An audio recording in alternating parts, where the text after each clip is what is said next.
நேயர்கள் அனைவருக்கும் இனிய வணக்கம். இது Vatican top 10 sponsored by Black Thunder, Ooty main road, Mettupalayam. Vatican top 10 நிகழ்ச்சியை ஒளிபரப்ப உதவியவர்கள் Black Thunder, Lucky Falls at Black Thunder, Ooty main road, Mettupalayam. நேயர்களே, 2000 ஆண்டுகள் பாரம்பரியத்துக் கொண்டு விளங்கும் கத்தோலிக்க திருவின் தலைமையிடம்தான் வத்திக்கான் நகரம். உலகின் பல்வேறு மாற்றங்களுக்கு காரணமாய் அமைந்திருக்கும் இந்த வத்திக்கானை மையமாக வைத்து திருத்தந்தையர்களின் உலகளாவிய தொடர்பாடுகள் இருக்கின்றன, செயல் திட்டங்களும் நிறைவேறுகின்றன. அந்த வகையில் திருவை செய்திகள், திருத்தந்தையின் உரைகள், சந்திப்புகள், திருப்பயணங்கள், சமூக நேர்காணல்கள் என எண்ணற்ற நிகழ்வுகளை வாரந்தோறும் கொண்டு வருவதுதான் இந்த வத்திக்கான் டாப் 10. இன்றும் வெறுப்புணர்வுக்கு வழிவகுக்கும் இனப்பாகுபாடு, நிக்கராகுவாவில் துன்புறும் கிறிஸ்தவர்கள், கருணை கொலைக்கு ஆதரவளிக்கும் நாடுகள் என பல நிகழ்வுகள் காத்திருக்கின்றன. அனைத்தையும் அறிந்து கொள்ள வாருங்கள் இணை நிகழ்ச்சிக்குள் போகலாம்.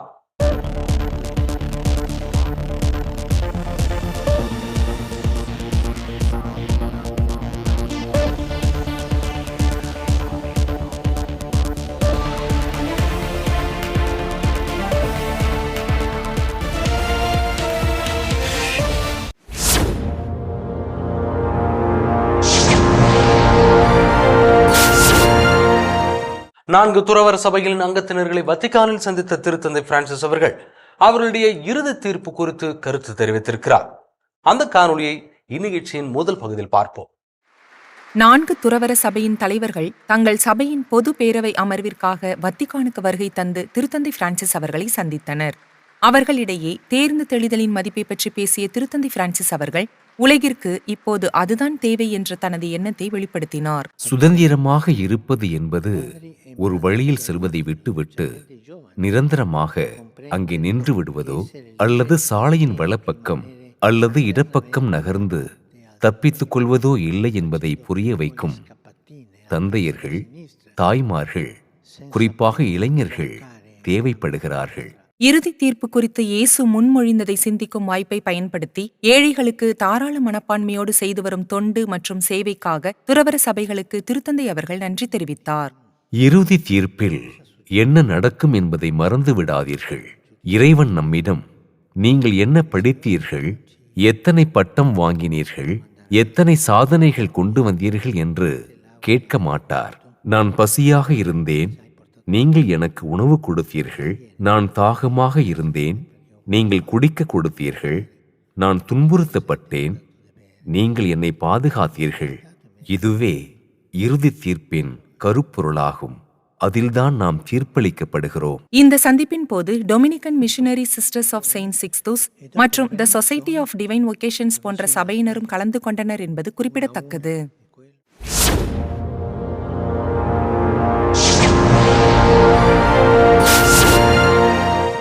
சீன நாட்டிற்கு திருத்தூது பயணம் மேற்கொள்ளும் தனது விருப்பத்தை திருத்தந்தை பிரான்சிஸ் அவர்கள் வெளிப்படுத்தியிருக்கிறார்.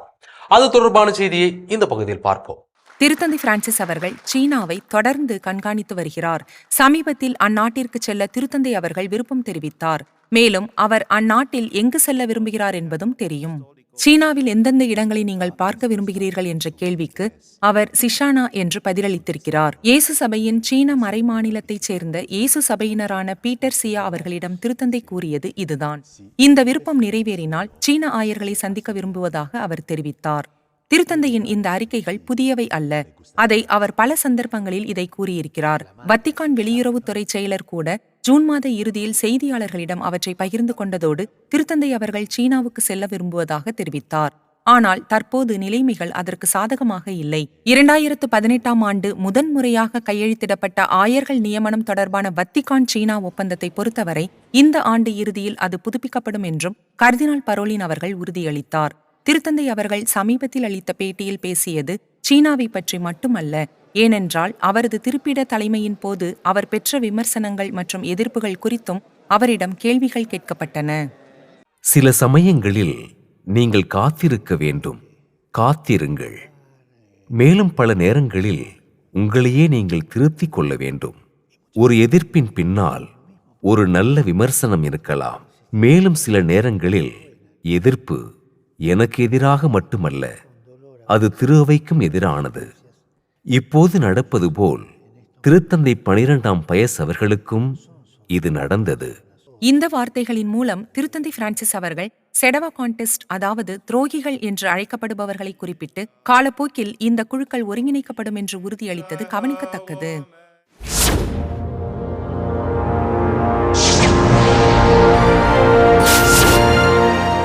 பாகிஸ்தான் மற்றும் ஆப்கானிஸ்தான் போன்ற நாடுகளில் நிலவும் வெறுப்புணர்வுக்கு வழிவகுக்கும் இன பாகுபாடுகள் களையப்பட வேண்டும் என்ற திருத்தந்தை அவர்கள் கருத்து தெரிவித்திருக்கிறார். அது குறித்து இந்த பகுதியில் பார்ப்போம். ரோமில் உள்ள ஆப்கானிஸ்தான் சமூகத்தின் தூதுக்குழுவினரை வத்திக்கானில் திருத்தந்தை பிரான்சிஸ் அவர்கள் சந்தித்தார். மத தீவிரவாதத்திற்கு முடிவு கட்டுவது முதல் பல்வேறு பிரச்சனைகள் குறித்து திருத்தந்தை அவர்கள் அவர்களுடன் விவாதித்தார். வெறுப்பு, வன்முறை, தீவிரவாதம் மற்றும் குருட்டு அடிப்படைவாதத்தை தூண்டுவதற்கு மதத்தை பயன்படுத்துவதை நிறுத்த வேண்டும். மேலும் கொலை, நாடு கடத்தல், பயங்கரவாதம் மற்றும் அடக்குமுறைகளை நியாயப்படுத்த கடவுளின் பெயரை பயன்படுத்துவதை நிறுத்த வேண்டும். 2019 ஆண்டில் அல் அஹாரின் கிராண்ட் இமாமுடன் திருத்தந்தை அவர்கள் கையெழுத்திட்ட ஆவணத்தில் இந்த வார்த்தைகள் இடம்பெற்றிருந்தன. ஆப்கானிஸ்தான் மற்றும் பாகிஸ்தானுக்கு இடையேயான எல்லையில் இனப்பாகுபாடு நிலவுவது குறித்தும் பதற்றத்தை தீர்க்க பேச்சுவார்த்தையை மேம்படுத்துவது குறித்தும் அவர்கள் விவாதித்தனர். கடந்த வாரம் 6ஆம் பவுல் அரங்கத்தில் நடைபெற்ற பொது பார்வையாளர்கள் சந்திப்பின் போது அந்த கூட்டத்தின் விவாதத்தை பற்றி திருத்தந்தை குறிப்பிட்டார். பாகிஸ்தான் மற்றும் ஆப்கானிஸ்தான் பிராந்தியங்களில் இன பாகுபாடுகளை, குறிப்பாக பெண்களுக்கு எதிரான பாகுபாடுகளை ஒழிப்பதற்கான நமது முயற்சிகளையும் இறைவேண்டல்களையும் ஒன்றிணைப்போம். ஆப்கானிஸ்தானில் தாலிபான்கள் திரும்புவதை கவலையுடன் ரோம் கவனித்து வருகிறது. துன்புறுத்தலின் காரணமாக தலைமறைவாக இருந்த சில கிறிஸ்தவ குடும்பங்களை மீட்க வத்திக்கான் உதவியது. பின்பு திருத்தந்தை அவர்களை சந்தித்தார் என்பதும் கவனிக்கத்தக்கது.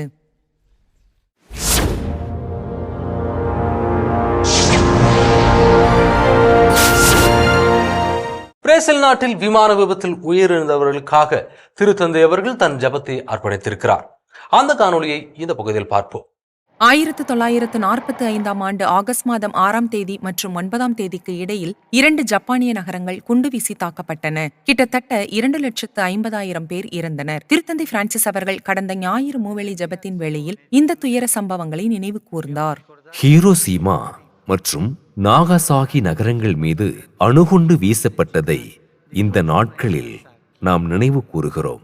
அந்த நிகழ்வுகளையும் அனைத்து போர்களில் பாதிக்கப்பட்டவர்களையும் இறைவனிடம் நாம் தொடர்ந்து ஒப்படைக்கும் இந்த வேளையில் அமைதிக்காக, குறிப்பாக உக்ரைனுக்காக, மத்திய கிழக்கு, பாலஸ்தீனம், இஸ்ரேல், சூடான் மற்றும் மியான்மர் ஆகிய நாடுகளில் உயிர்த்தியாகம் செய்தவர்களுக்காக நமது ஜெபத்தினை புதுப்பிப்போம்.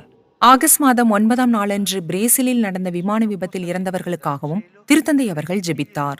பிரேசில் விமான விபத்தில் பலியானவர்களுக்காக ஜெபிப்போம். அந்த விமானத்தில் 3 வயது சிறுமி மற்றும் 4 வயது ஆண் குழந்தை உட்பட 62 பேர் இருந்தனர். அவர்களில் ஒருவரும் உயிர் பிழைக்கவில்லை என்பது வருத்தத்துக்குரியது.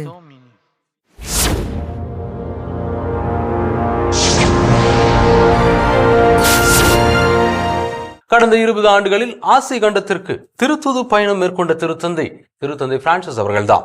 அது குறித்த செய்தி இந்த பகுதியில் பார்ப்போம். 10 ஆண்டுகளுக்கு முன்பு திருத்தந்தை பிரான்சிஸ் அவர்கள் திருத்தந்தை பணி பொறுப்பேற்ற பிறகு தனது முதல் ஆசிய பயணத்தை மேற்கொண்டார். ஆகஸ்ட் மாதம் 13ஆம் நாள் தொடங்கி 18ஆம் நாள் வரை தென்கொரியாவுக்கு சென்று இளைஞர்களை சந்தித்து 6வது ஆசிய இளைஞர்கள் தினத்தை கொண்டாடினார். ஒரு சிறந்த உலகத்தை உருவாக்க அங்கே அவர்களுக்கு அழைப்பு விடுத்தார். எல்லா இடங்களிலும் உள்ள இளைஞர்கள் அனைவரும் இணைந்து நாம் அனைவரும் அமைதியுடனும் நட்புடனும் ஒன்றாக வாழும் பொருட்டு தடைகளை தாண்டி பிளவுகளை குணப்படுத்தி வன்முறை மற்றும் தப்பெண்ணத்தை நிராகரிக்கும் ஒரு உலகத்தை உருவாக்க உதவ விரும்புங்கள். மேலும் சியோலில் 124 கொரிய மறைசாட்சிகளை அருளாளர்களாக உயர்த்தும் திருப்பலியின் போது கொரிய திரு அவையிலும் உலகெங்கிலும் அவர்களின் சாட்சிய வாழ்வு எவ்வாறு தொடர்ந்து பலனை தருகிறது என்பது குறித்தும் திருத்தந்தை பிரான்சிஸ் அவர்கள் சிந்தனை வழங்கினார். மறைசாட்சிகளின் மரபானது நல்லெண்ணம் கொண்ட அனைத்து ஆண்களையும் பெண்களையும் மிகவும் நியாயமான சுதந்திரமான சமுதாயத்திற்காக நல்லிணக்கத்தோடு செயல்பட ஊக்குவிக்கிறது. இதனால் இந்த நாட்டிலும் உலகம் முழுவதிலும் அமைதி மற்றும் உண்மையான விழுமியங்களை பாதுகாக்க பங்களிக்க முடியும். தென்கொரியாவில் உள்ள கத்தோலிக்க திரு அவையானது கடந்த 60 ஆண்டுகளில் அதிவேகமாக வளர்ந்துள்ளது. 1960ஆம் ஆண்டுகளில் 1/2 மில்லியனாக இருந்து இன்று கிட்டத்தட்ட 6 மில்லியனாக அதிகரித்துள்ளது. இந்த திருத்துது பயணத்தை தொடர்ந்து கொரியாவின் கத்தோலிக்க ஆயர்கள் பேரவை வெளியிட்ட அறிக்கை திருத்தந்தையினுடைய வருகையின் தாக்கத்தை வெளிப்படுத்தியது. அதில் திருத்தந்தை பிரான்சிஸ் அவர்கள் கொரியாவில் சில நாட்களை தங்கியிருந்தாலும் அவர்களுக்கு நம்பிக்கையுடன் ஊக்கமளித்தார் என்றும் அவைதான் அவர்களுக்கு தேவையாயிருந்தது என்றும் குறிப்பிடப்பட்டுள்ளது. 25 ஆண்டுகளுக்கு பிறகு ஒரு திருத்தந்தை தென்கொரியாவுக்கு பயணம் மேற்கொள்வது இதுவே முதல் முறையாகும். கடந்த 1989ஆம் ஆண்டு 2ஆம் ஜான் பால் அவர்கள் ஒரு திருநற்கருணை மாநாட்டில் பங்கேற்பதற்காக அங்கு சென்றார். இந்த திருத்தூது பயணம்தான் அந்நாட்டிற்கான கடைசி திருத்தூது பயணமாக இருக்கும் என்பதல்ல. ஏனென்றால் அடுத்த உலக இளைஞர் நாள் 2027ஆம் ஆண்டு சியோலில் தான் நடைபெறும் என்பது குறிப்பிடத்தக்கது.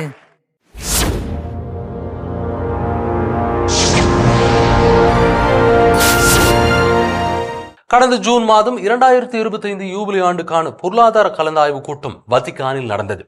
அந்த கூட்டத்தில் திருத்தந்தை பிரான்சிஸ் அவர்கள் கூறியவற்றை இந்த பகுதியில் பார்ப்போம். உலகின் ஏழ்மையான நாடுகள் $200 பில்லியன் வரை வெளிநாட்டு கடனில் மூழ்கியுள்ளன. ரோமில் அடுத்த ஆண்டு நடைபெறவிருக்கிற யூபிலிக்கு ஆயத்தமாக திருத்தந்தை பிரான்சிஸ் அவர்கள் உலகெங்கிலும் உள்ள ஏழ்மையான நாடுகளின் கடன் நெருக்கடிக்கு தீர்வு காண நிபுணர்கள் மற்றும் நிதி அமைச்சர்களை ஜூன் மாதம் சந்தித்தார். இந்த சந்திப்பின் போது ஏழ்மையில் வாடும் இத்தகைய நாடுகளிடம் கடன் தொகையை திரும்ப கேட்பது சரியானது அல்ல என்று அவர் குறிப்பிட்டார். கடன் நிதி சுழற்சியை உடைக்க மக்களின் ஒற்றுமை மற்றும் ஒரு பன்னாட்டு வரைமுறையை உருவாக்குவது இங்கு அவசியமாகிறது. பிரச்சனையின் உலகளாவிய தன்மை அதன் பொருளாதார நிதி மற்றும் சமூக தாக்கங்களையும் இது கணக்கில் எடுத்துக் கொள்கிறது. சில ஆப்பிரிக்க ஆயர்கள் ஜூலையில் நடைபெற்ற சந்திப்பிற்கு பிறகு அறிக்கை ஒன்றை வெளியிட்டனர்.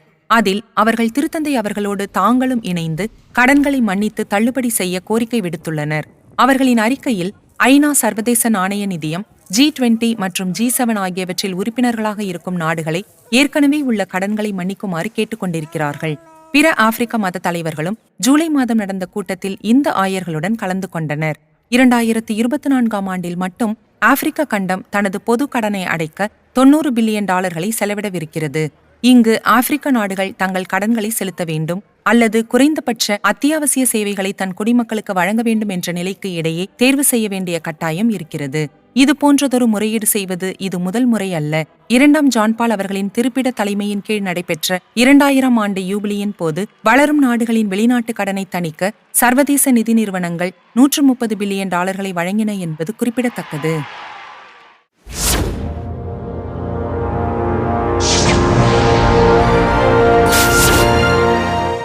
ஈராக்கின் புதிய அதிபரோடு வத்திக்கான் பொதுச் செயலர் கர்தினால் பியத்ரோ பரோலின் அவர்கள் தொலைபேசியில் உரையாடினார்.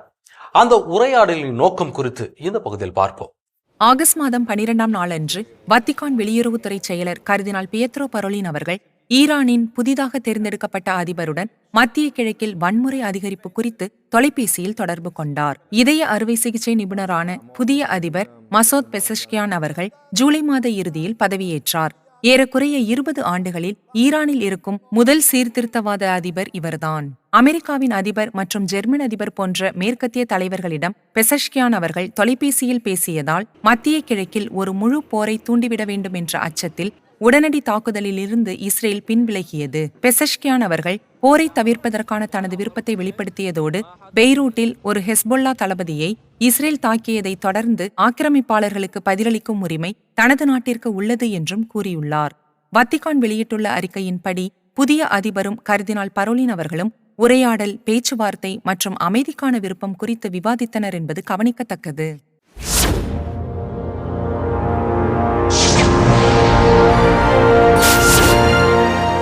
மத்திய அமெரிக்க நாடான நிக்கராகுவாவில் கிறிஸ்தவர்களுக்கு எதிரான துன்புறுத்தல்கள் நாளுக்கு நாள் அதிகரித்து வருகிறது. அதை குறித்து இந்த பகுதியில் பார்ப்போம். நிக்கராகுவாவில் கத்தோலிக்கர்களுக்கு எதிரான அடக்குமுறை தொடர்ந்து நடந்து வருகிறது. இதனால் அங்குள்ள திரு அவையானது 2023ஆம் ஆண்டு டிசம்பர் மாதம் முதல் மிகப்பெரிய துன்புறுத்தலை எதிர்கொண்டுள்ளது. நிக்கராகுவா மனித உரிமைகள் அமைப்பானது ஆகஸ்ட் மாதம் 3ஆம் நாளன்று அறிக்கை ஒன்றை வெளியிட்டது. சமீபத்தில் 12 குருக்கள் காவலில் வைக்கப்பட்டது குறித்து விவரிக்கும் அந்த அறிக்கையில் கடந்த 48 மணி நேரத்தில் நிக்கரகுவா கத்தோலிக்க திருச்சபையின் குருக்களுக்கு எதிரான அடக்குமுறைகள் அதிகரித்துள்ளதோடு காணாமல் போவது சகஜமாக இருப்பதாக தெரிவிக்கப்பட்டுள்ளது. குருக்கள் பெரும்பாலும் மட்டகல்பா மறைமாவட்டத்தைச் சேர்ந்தவர்கள் என்றும் கைது செய்யப்பட்டவர்களில் உலிசிஸ் மற்றும் எட்கர்ட் சக்காசா என்ற 2 தலைமை குருக்களும் இருப்பதாக அந்த அறிக்கை தெரிவிக்கின்றது. அதிபர் டேனியல் ஒர்டேகா அவர்களின் ஆட்சியின் கீழ் நிகரகுவா காவல்துறை 12 குருக்களை கைது செய்த 8 மாதங்களுக்கு பிறகு இந்த துன்புறுத்தல் அரங்கேறியுள்ளது.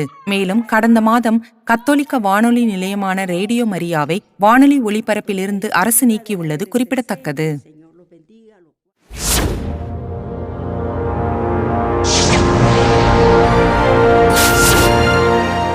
இங்கிலாந்தில் புலம்பெயர்வு மற்றும் குடியேற்றம் தொடர்பான சட்டங்கள் வன்முறை ஏற்பட காரணமாகி உயிர் பலியையும் ஏற்படுத்தியிருக்கிறது.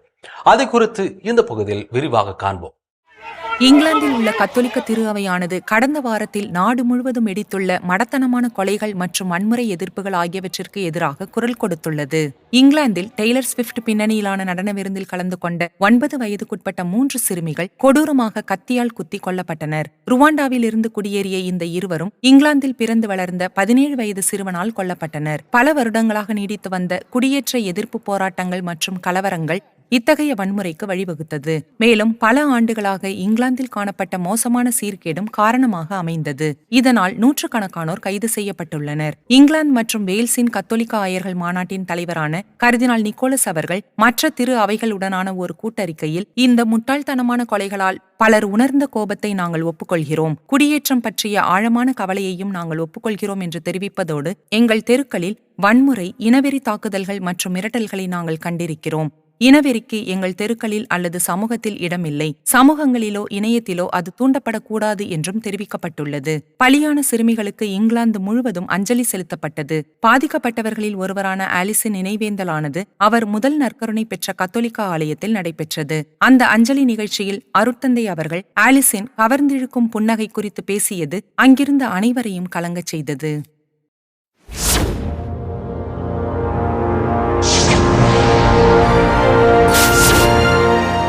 கருணை கொலையை ஆதரிக்கும் நாடுகள் அதிகரித்து வருகின்றன.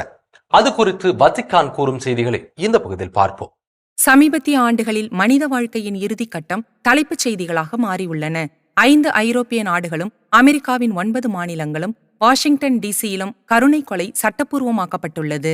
மேலும் இந்த ஆண்டு ஜூன் மாதம் வரை ஒவ்வொரு ஆஸ்திரேலிய மாநிலத்திலும் தன்னார்வ உதவியால் இறப்பது சட்டப்பூர்வமாக்கப்பட்டுள்ளது.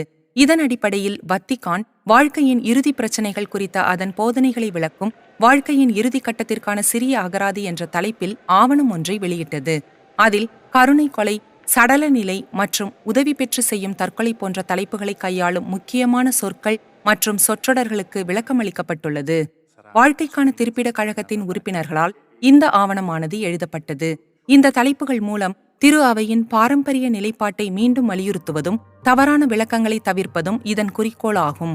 எடுத்துக்காட்டாக, செயற்கையாக உடலுக்கு அளிக்கப்படும் ஊட்டச்சத்து மற்றும் நீரேற்றத்தை திரும்பப் பெறுவது தார்மீக ரீதியாக ஏற்றுக்கொள்ளக்கூடிய 3 சூழ்நிலைகளை இந்த ஆவணம் தெளிவுபடுத்துகிறது.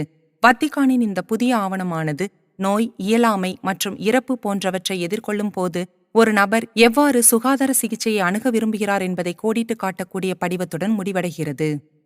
நோயால் பாதிக்கப்பட்டவரின் துன்பத்தை உணர்ந்து மனித சிந்தனை மற்றும் உணர்ச்சிகளை தாண்டி ஒரு நபரின் ஆன்மீக மற்றும் ஆழ்நிலை பரிமாணத்தையும் கருத்தில் கொண்டு அவருக்கு உதவ வேண்டிய தேவை உள்ளது.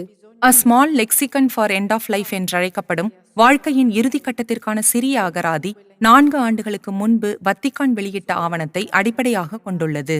நோயாளி மற்றும் மருத்துவர்களுக்கு இடையேயான உறவு மற்றும் உரையாடல் ஆகியவற்றின் முக்கியத்துவத்தை மீண்டும் இது வலியுறுத்துகிறது.